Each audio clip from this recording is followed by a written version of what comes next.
It's been quite a long time since we've gone live, and we thought, yeah, we should get back on here and talk to you guys. So I'm inspired by a challenge I did recently to. I don't even know if I'm still live. Yes, it seems I am. the power of technology. Yeah, so I was inspired to do a live recently. I did one in a group and realised it had been a while. It takes me, or I think both of us, out of our comfort zone, but we also believe that's a really powerful thing to do, so here we are. We also realised that we haven't done any videos for a little while of us talking about floating and different aspects of it. If you'd like to check out previous videos that we've done them on all sorts of frequently asked questions, from how long is a float to what do I wear in my float, what do I need to bring, lots of different things.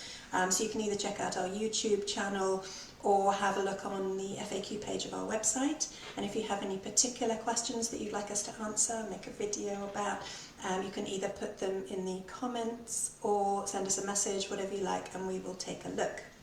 So today I thought it might be fun to interview Will here and ask him about his first ever float. It was quite a long time ago, but it set us on the journey to where we are today. So, Will, would you like to tell us about how you first came to float?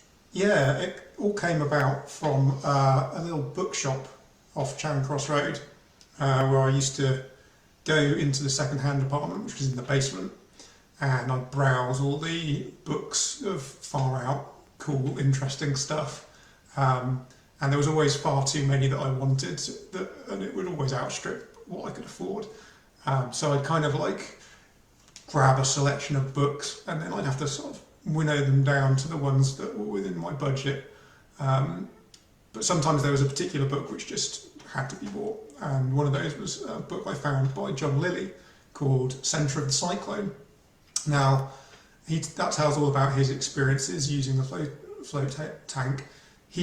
John Lilly was the inventor of the float tank back in the early 1950s, and so he spoke with authority in this book about it and explained it in fascinating ways about the way he used that tool. So I was really intrigued by this, and I was keen to experience it. So I was going around telling everybody I had the opportunity to talk to about this great book and asking them, do you know, is there a float tank nearby that I could use? So one day I was at a party in London Bridge, and I was kind of raving at everybody at the party about flotation and John Lilly and blah, blah, blah. And so I left the party kind of in the small hours of the morning, and I came out, and on the opposite side of the road was Floatworks, which was and still is a float centre in London. So this was kind of really quite weird at that time. Kind of I felt like the hairs prick up on the back of my neck. It was like, this is a strange coincidence. I was talking about this very thing, and literally opposite the place I was, there's the answer to the question. So that seemed kind of like a sign to me at the time. So I quite soon after booked my first float at Floatworks at London Bridge, which was in Thrale Street at the time. Now they have two locations in London, which are, I think, in Vauxhall, at the south end of Vauxhall Bridge, and another one in Islington, Angel. Recommend it if you're in London. Yeah, so I went along for my first float in Floatworks at Thrale Street, and I was kind of had some trepidation. I had no idea what to expect, although I'd read a lot about it in this book. It seemed, I'd built it into a big deal in my mind. What might happen? What might I discover when I step into the inky void in the float pod? Great description. Yeah. So, so I had some fears, and which I think is perfectly natural. I think a lot of people have fears before their first float, because it's natural. It's the unknown, right? Mm. So, in a way, it's our unconscious, our body's way of looking after us. So I always like to say to people, thank you unconscious, thank you body for looking after me. But you can stand down now. Exactly, yeah, you've done your job. So it often seems that those who have the greatest trepidation often end up getting the greatest benefits from their first float, because the act of overcoming that trepidation, much as we are now overcoming our trepidation of going live, is very empowering. Yeah, absolutely. So yeah. So I don't know if you said how long ago this was. Probably exact year as a challenge. Possibly 1997 or 1998. Yeah, something like that. So we were students in London, and yeah, much younger than we are now, but yeah, would not have had a clue of what this would have led to. So what do you remember about the float itself? Bearing in mind this is a long time ago, so memories and all that. Well, certainly it was a case of my mind chattering away to itself for a good proportion of my first float. You know, your internal dialogue is yammering away about the nature of the environment. Oh, this is interesting, this water's warm and silky and I can't see anything, it's amazingly dark, and all the sound of the water moving around and the sensation of being suspended, you know, of feeling basically weightless on the surface of the water. It's a very novel experience, very without a comparator in my experience at that time. And I think probably for most people, there's nothing else. You can't really say a float is like this. No, that's right.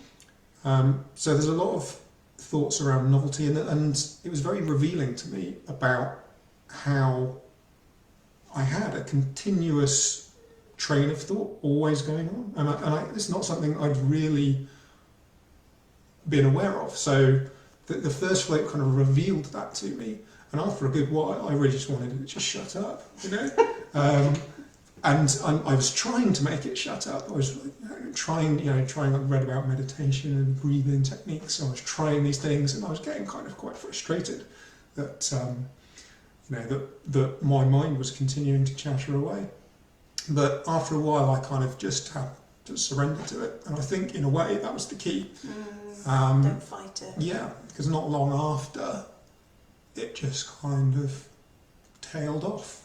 Nice. And for me, that was the first time I'd ever experienced a quiet mind. Yeah. I thought having a mind was equivalent with having a continuous train of thought. I thought that was a fundamental aspect of being human. Yeah. Yeah.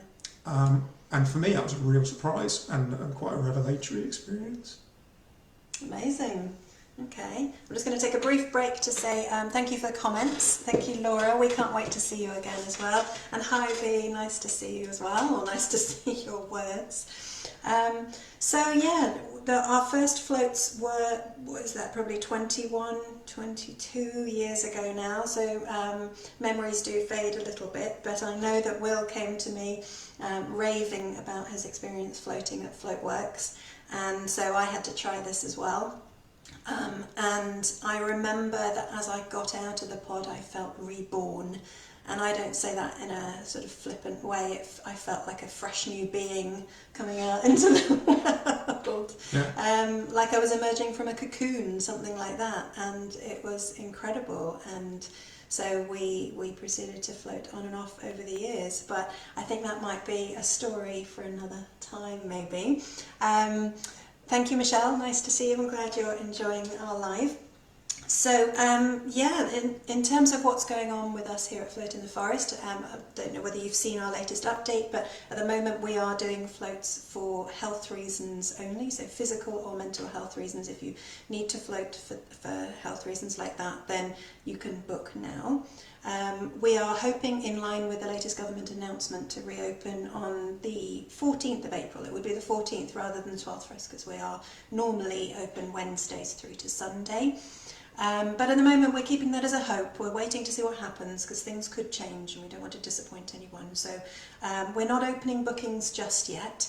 But the best way to stay in touch, of course, on Facebook and looking out for our lives, etc., but also to sign up to our list, which you can find on our website, floatintheforest.co.uk. So have a look out for more of our videos. We will be doing more of these. It's quite exciting to be back out there. And yeah, maybe another time we will pick up on the journey of how we got from Will's first float something like 22 years ago in London to the current day. I'd like to do a little shout out to Floatworks actually. They totally inspired us. Thank you, Tim. Thank you to everybody who's ever been at Floatworks. We floated with you in London Bridge.